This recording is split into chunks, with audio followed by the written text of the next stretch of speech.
Soya beans soya chunks curry.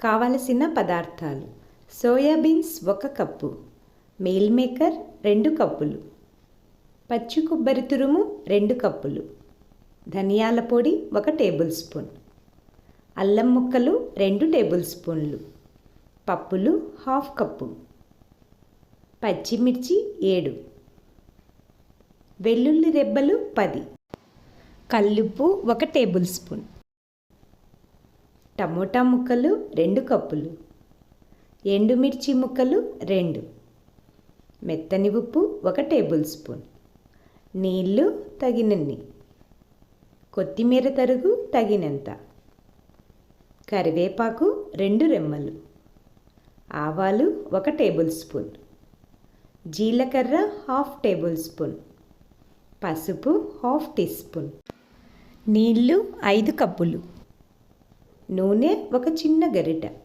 తయారు చేసే విధానం: ముందుగా ఒక బౌల్లోనికి సోయా బీన్స్ నీళ్లు వేసుకొని శుభ్రంగా కడిగి నీళ్లు వంపేసుకొని వేరే నీళ్లు వేసుకొని 5 గంటలు నానబెట్టుకోవాలి. 5 గంటలు నానబెట్టుకోవడం వల్ల చూడండి ఎంత పెద్ద సైజ్ అయ్యాయో.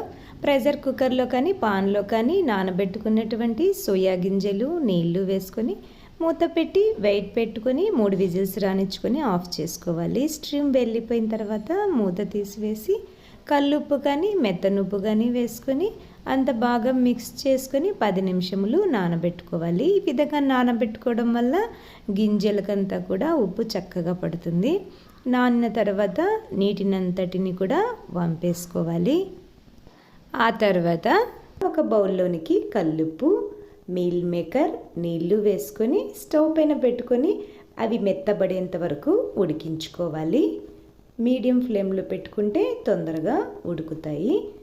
మనం చెక్ చేసుకోవాలి మెత్తగా ఉడికినదో లేదో. పట్టుకొని నొక్కడం వల్ల సాఫ్ట్గా అయిపోతే మనకు కరెక్ట్గా వచ్చినట్లు. నీళ్ళన్నీ కూడా వంపేసుకోవాలి. స్టవ్ పైన పెనం పెట్టుకొని ఆయిల్ వేసుకొని కాగనివ్వాలి. కాగిన తర్వాత ఆవాలు, జీలకర్ర, ఎండుమిర్చి ముక్కలు వేసుకొని దోరగా వేయించుకున్న తర్వాత కరివేపాకు, పసుపు, టమోటా ముక్కలు వేసుకొని ఒకసారి అంతా బాగా మిక్స్ చేసుకొని మూత పెట్టుకొని ఒక 10 నిమిషాలు లో ఫ్లేమ్లో మగ్గించుకోవాలి. మసాలా కొరకు మిక్సీ జార్లో పచ్చిమిర్చి, మెత్తని ఉప్పు, పప్పులు, పచ్చి కొబ్బరి తురుము, ధనియాల పొడి, అల్లం ముక్కలు, వెల్లుల్లి రెబ్బలు, నీళ్లు వేసుకొని మెత్తటి పేస్ట్ చేసుకోవాలి.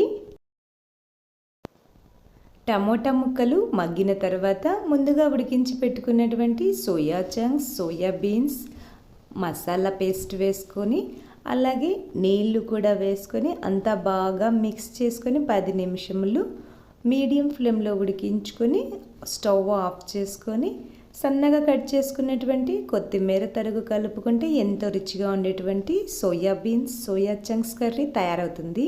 ఇది చాలా టేస్టీగా ఉంటుంది.